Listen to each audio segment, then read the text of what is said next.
Good morning, everybody. This is Lizzie and Justin for Turning Towards Life, our third space project. Doesn't feel like the right word, but that's what we're calling it. We are very happy to be here today and to be celebrating the wonderful Mary Oliver as part of Turning Towards Life. It is, Sunday at 9 a.m, which is, we said Monday, whoops. We're here every Sunday, so if you're new to our group, we've had a flurry of new joiners in the last week or so. So if you're new, you're very, very welcome in this space with us. If you are someone who's been around for a while, we are grateful that you're still here. And we somehow have this wonderful group of 800 or so people who are signed in and up for this conversation each week. So that continues to be very miraculous for us to feel that and to be in that understanding. And this last week, my sister and I did an event in Hammersmith, and I met a very lovely person from our group who I'd never met before. And you know who you are, I'm sure, because it was such a sweet thing to meet. And Justin, I haven't told you this yet either. It was so lovely. So this wonderful woman came up and said hello to me with this thing that happens when I meet somebody from Turning Towards Life, which is that they know me and I don't know them yet. And so I get to be like instant friends. There's a way that they've heard me and my voice and the conversations we've had. And it's a very wonderful, miraculous thing to meet somebody who's been in this group in person. So I would obviously love to meet everybody in this group at some point, and maybe we should be designing for that even more. But I particularly this week feel the what is it? It feels like the miracle of this group, that I then get to meet people who already understand what we're up to in the world, and when I meet them, there's an immediate bond. And so I'm grateful that that's what this is creating. So if you ever get a chance to come and meet us, it's a very, very lovely experience for us, and I hope for you as well when we do our physical in-person programs, of which, Justin, you are doing tomorrow and the next day, aren't you, in Smith? So good morning, everyone. I'm so pleased to hear that, Lizzie, and I have a very similar experience when I get to meet people. For all of the difficulties and pitfalls that there are in this technology that we're using, there are also some extraordinary gifts. I'm very glad to be using them in that way. Mm-hmm. And glad to be here. This is week 68. Wow. And you called it rightly, I think, Lizzie, a third space project, but it's also, as we've said many times, it's a kind of practice. Yeah. And one of the things for anyone who's ever been with us as we begin to teach and explore the kind of coaching that we have got very committed to, one of the things that we say very early on, which you'll know, of course, Lizzie, is that it's our practices that shape the way the world shows up. Not just as we seem to have convinced ourselves in so many ways in the world, if you change your thinking, everything will change. And we say, very committed to, it takes changing practice, and it takes living a life of practice to change things. And exactly what you're talking about, that you just said, is an example that through, I know that doing this changes us through the doing of it. That's clear to me. But it also changes the world in, and I don't mean in some grandiose way, I mean in quite small, quite close in, but very significant ways. One of the ways it changes the world is who gets to meet who. And it could never do that if this was a one-off. It happens because it's a practice. So I'm really glad to be in this practice 68 weeks in, I think I just said. So that was one thing I was going to say by way of beginning. Oh, and I know the other thing I was going to say is, yes, I am teaching and leading the 2-day introduction to our approach to coaching that we call integral development coaching. It's Sunday today, the something of January and maybe the 19th, the 20th. And on the 21st and 22nd in London, in Hammersmith, I am indeed doing that. And we do have a place free. So if any of you decide on a whim or out of some deep wish or longing that you want to join us, just drop us a note in the comments on Facebook, or you can visit thirdspacecoaching.com and find the email address on the contact page. Drop us an email and we can make that possible. It would be wonderful to have you with us. It's going to be it's a very lovely group that's joined, that's coalesced around it, and we're going to have a very good couple of days, I think. And one of the things I know that we're going to do over the couple of days is read and include a poem by Mary Oliver, who we are reading this morning, and there'll be all kinds of poetry over the next 2 days. But here today, the reason that it was my week to pick a source, the reason I've picked this is not only because Mary Oliver's poetry is extraordinary and important, but also because she died this week.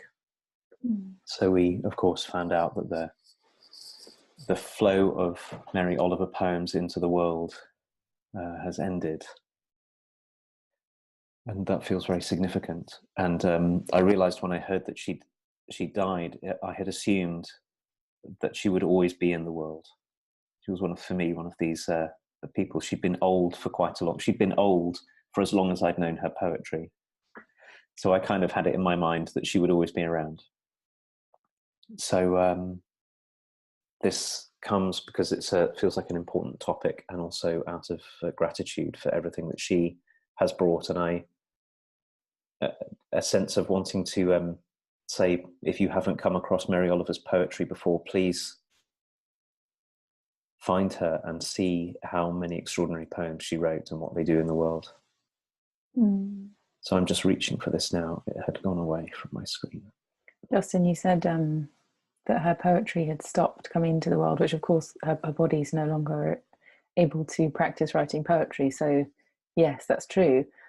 But I don't know about your feed and your social media, but what I've seen is the most extraordinary amount of people who loved Mary Oliver that I'd never had the conversation with about Mary Oliver in my community, which is one that's wide and international and varied. I'm completely amazed by almost every 3 things on my Instagram and my Facebook were Mary Oliver for the last days. And so I've learned loads more Mary Oliver poems than I'd ever read before, from things that don't even seem to have a book that they're in, and all kinds of things, and pieces of art. I mean, this is the thing about Instagram.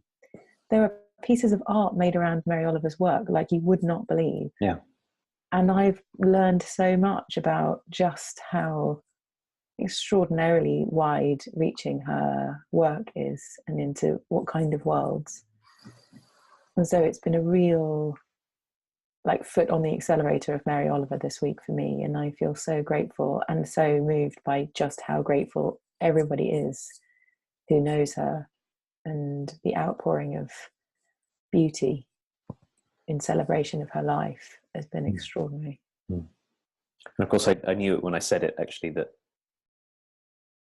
the creation of new Mary Oliver poems by Mary Oliver has ended, but the reach of her work may only just be entering a new phase. And that's the way with all of us, even if, and I think that's to do with what we're going to read as well, that even if there wasn't this flurry of activity, I know that her work continues to change me, and because it changes me, it changes how I can be with other people, for sure. Yeah. And that's I suppose that's one of the principles that we've got very dedicated to in Third Space, and also it feels like it's a real expression of this in here, Lizzie, which is that very often it's these moments of genuine relationship, the moment where something may be said, that they are really important moments. Something changes close in, because of this. And of course, things that change close in also change far out in all kinds of ways. Mm. So that's what we're doing as well. So here it is. This is an extract from a poem by Mary Oliver called The Fourth Sign of the Zodiac. And I think that the history of this poem is, so the fourth sign of the Zodiac is Cancer. And she wrote this poem either when she knew that she was first unwell, or when the great love of her life first became unwell. I can't remember which way around this went. And this is just one part, part 3. I know you never intended to be in this world, but you're in it all the same. So why not get started immediately? I mean, belonging to it. There is so much to admire, to weep over, and to write music or poems about. Bless the feet that take you to and fro. Bless the eyes and the listening ears. Bless the tongue, the marvel of taste. Bless touching. You could live 100 years. It's happened. Or not. I'm speaking from the fortunate platform of many years, none of which I think I ever wasted. Do you need a prod? Do you need a little darkness to get you going? Let me be urgent as a knife then, and remind you of Keats, so single of purpose, and thinking, for a while, he had a lifetime.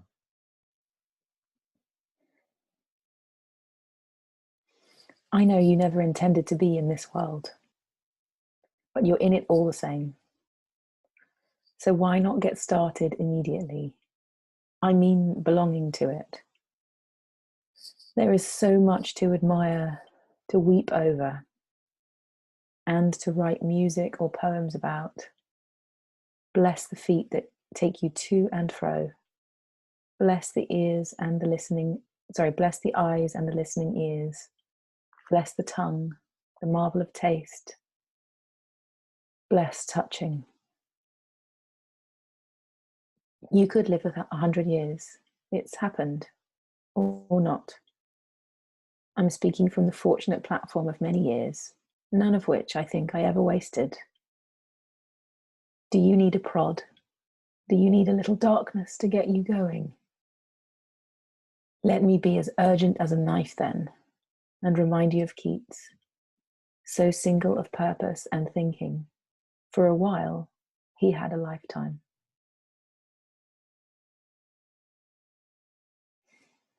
I live around the corner from the house where Keats, who, for anyone who doesn't know, was an amazing poet, also lived.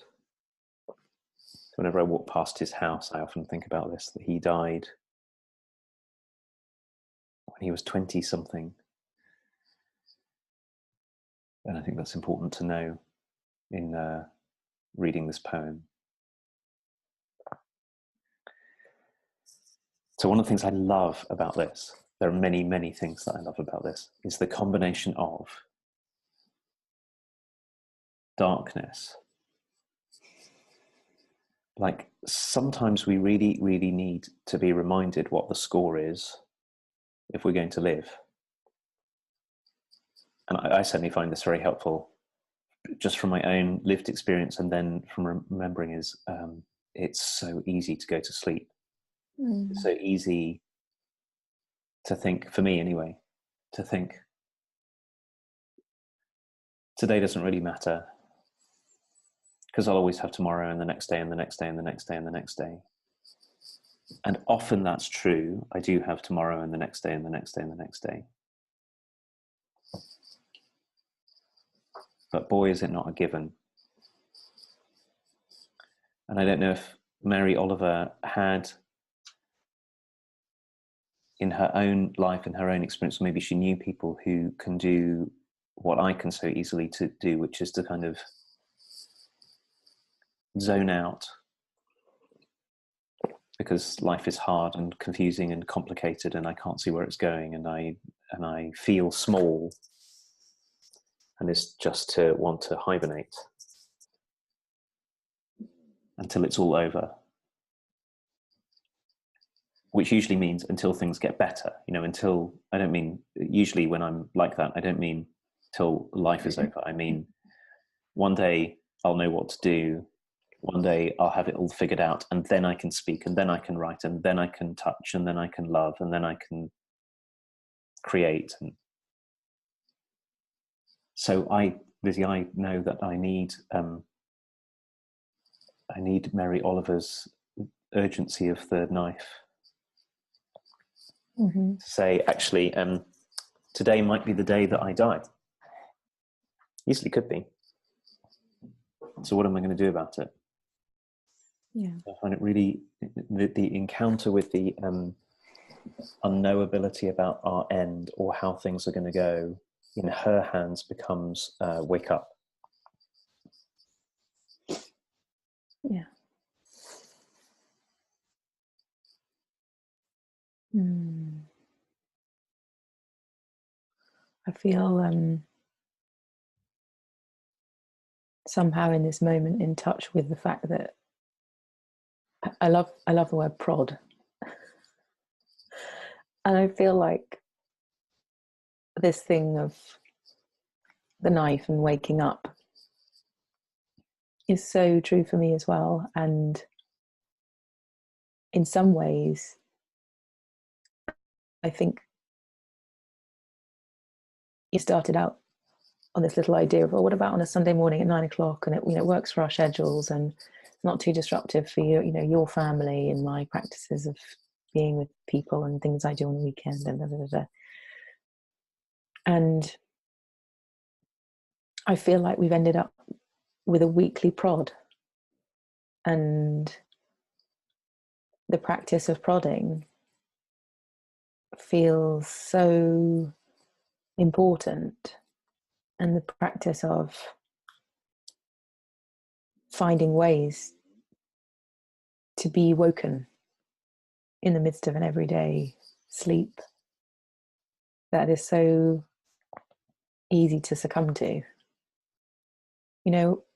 It moves me so much to feel the lines where she blesses things. All the ways that I can walk somewhere and not even know my feet have existed on the way. And all the ways that I can take it for granted that I can hear you right now or see you. And all the ways that I can take for granted that I could hold someone's hand and feel their flesh or touch their face or give someone a kiss and taste my lunch. And it feels such a beautiful invitation and also a prod to not take those things for granted. And there's something about the way that Mary writes that has me feel it. Whatever that is, the way she arranges things, what the words are, how it's written, the subjects, the combination of it all. I just feel the big invitation of her life is landing ever more in me. And I saw something yesterday online.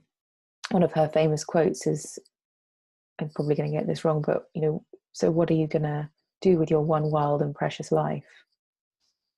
And then someone had written underneath that, by the way, this doesn't mean some grand idea of success or something, because what Mary Oliver did with her one wild and precious life was that she dedicated her life to being amazed by the world and nature and wandered through the fields in amazement, which is really different to some ideas of success that we might have or pinnacles of life that we might have picked up along the way from our culture. And so to feel that ambition of hers, which was realized in the way she says it that she never wasted a year in her view of what life was all about. I feel so given permission to be appreciative and to absorb and to feel like I've really received the experience of being human in reading this poem and feeling into her as a person and what her invitation as herself stood for all of us. I just feel in receipt of that right now. She makes an amazing move that is coming to me from what you're saying, Lizzie. Fourth line in, third and fourth line. So why not get started immediately? I mean, belonging to it.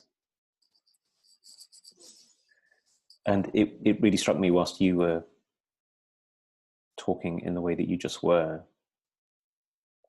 that so many of us live in a way that we've been taught by our wider culture. So it's understandable that we live in this way, which is, I'll belong to the world when. And it's really usually one of the forms in which it shows up is the one that is tied to the very particular definitions of success that have come to us in the last 150 years. I'll belong to the world when I get my school results. I'll belong to the world when I've made X amount of money. I'll belong to the world when I'm promoted to this or that position. I'll belong to the world when I'm famous. I'll belong to the world when I'm in a relationship. I'll belong to the world when I'm married. I could go on. And it's almost as if what we're taught from the start is you don't belong to the world. You do not belong. We have a really strong narrative of separateness, which feeds all narratives of individuality as well.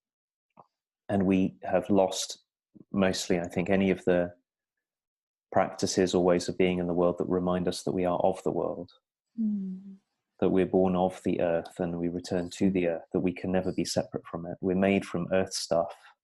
Mm-hmm.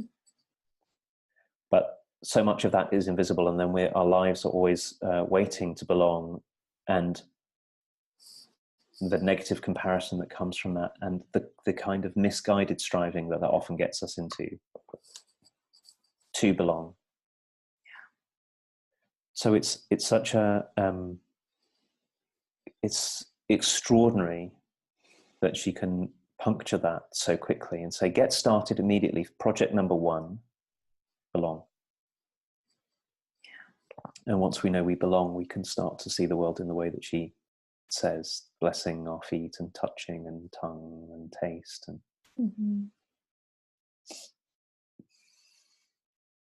and it strikes me also that there's a very clear invitation in this poem to make art. Yeah. Right? To make things that can be shared and that will touch and move and inspire and teach and wake up and soothe and whatever others. And invite others to belong to. And that one of the things that we can do as human beings is that we can make stuff, words, music, poems, whatever, that really go far into the lives of the people around us and maybe even further too, and also have us belong. And that's the thing that we get to start when we know we belong as the background. We then don't have to wait and say, well, I'll do that when I feel safe. I'll do it when I understand. I'll do it when my bank account is big enough. I'm really grateful to her for that because it's so counter to our wider culture, which I think says to us, wait and accumulate. This keeps the economy going in a particular way. Wait and accumulate, and then maybe one day you'll have your chance to say what there is to say. Yeah. No, she's saying absolutely not. Begin today. When you say that as well, like So why not get started immediately? I mean, start belonging to it. I can find myself going like, ooh, ooh, like this is really exciting. Like I can feel my energy shift, because I think one of the ways I experience the world is that I'm acutely aware of how risky this whole deal is, of how much I love and how much I am attached to mainly the humans in my life, and how frightening that feels, that things could, people could die, people can get hurt, bad things happen, that kind of thing. And so there's a kind of way I think I slightly hold myself away so that it's less risky. And when we start to talk about belonging to the world, I also feel like it's about belonging to one another too. And in that belonging to one another, there's this inherent risk. And so I need inviting again and again. I need things to invite me, whether it's, being kissed yesterday by my nephew and him looking at me and holding my face as if I was a child and he was the adult. That makes me feel like I am back in the belonging game again, because it's worth the risk, kind of thing. Or a poem like this, it feels like I have to practice re-belonging myself, and to say yes to the invitations to belonging, being quiet of what it takes to belong, and to feel it for myself, and to receive the fact that it's true, like you said, that I am of the earth, and that this is my world. Like I belong to it, and it belongs to me. Like I'm in it and of it, rather than I'm like a Lego piece on a piece of surface or something, and nobody can see me, and I'm kind of insignificant, and I can just skulk about in the background or something. Which is really different. I belong here, and I'm part of this, and it's mine, and I'm responsible for it, and it's responsible for me, and I'm deeply intertwined physically, spiritually, everythingly into this physical human experience. And I think that's the other thing that I appreciate about Mary Oliver, is I feel like she was really integrated with the earth and the actual physical world. Like she was completely in and involved with a flower, involved with a life, involved with the humans. And that's really, again, a deep invitation that is so appealing to me, to feel like I can really wholeheartedly, with abandonment and freedom, participate into what's on offer. That feels such a big part of the way I feel moved and shaped into a new, refreshed invitation from this particular poem, which, by the way, I'm so grateful that you know how to find these things and find off the beaten track items that are such beauty.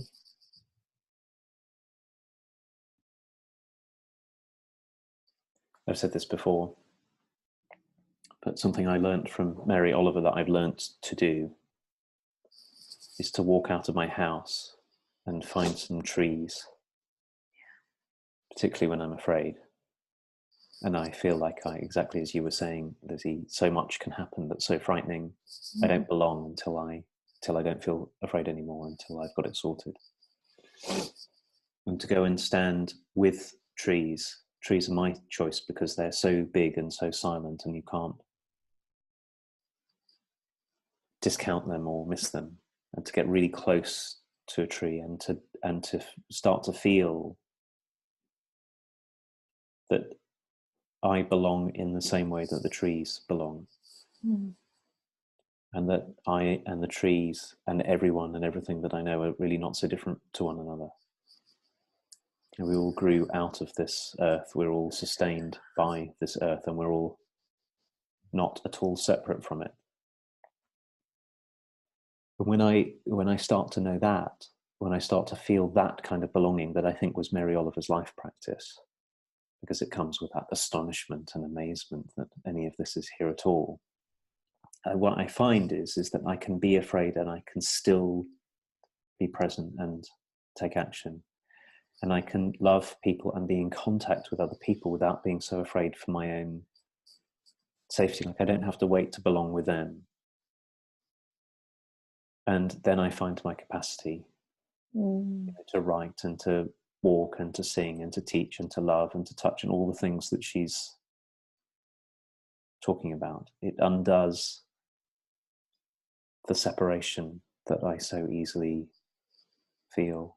Maybe, and this might be a topic for another time, because we need to end any second, but maybe one of the differences between us and trees that blinds us to this is that we have culture which can enliven us and inspire us and teach us, but can also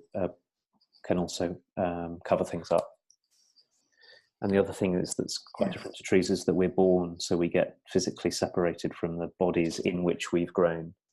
And we're always having to deal with the trauma of having felt at one with something and then feeling bodily separate from it. And then we need to be taught back in to our belonging that's nevertheless present, even though our bodies are separate. And that's often what Mary Oliver is doing. It's not a topic I've ever seen her take up in that way, but she teaches us back into our belonging in the world that we need so badly, and that we really need now, because so many of the troubles that we're in are because we won't take ourselves as belonging to the same world that the trees and the seas belong in, and that we won't take ourselves as belonging to the same world that people fleeing terrible oppressions belong to. So crisis of not belonging ourselves, I think, is partly what drives so many of the difficulties we're in.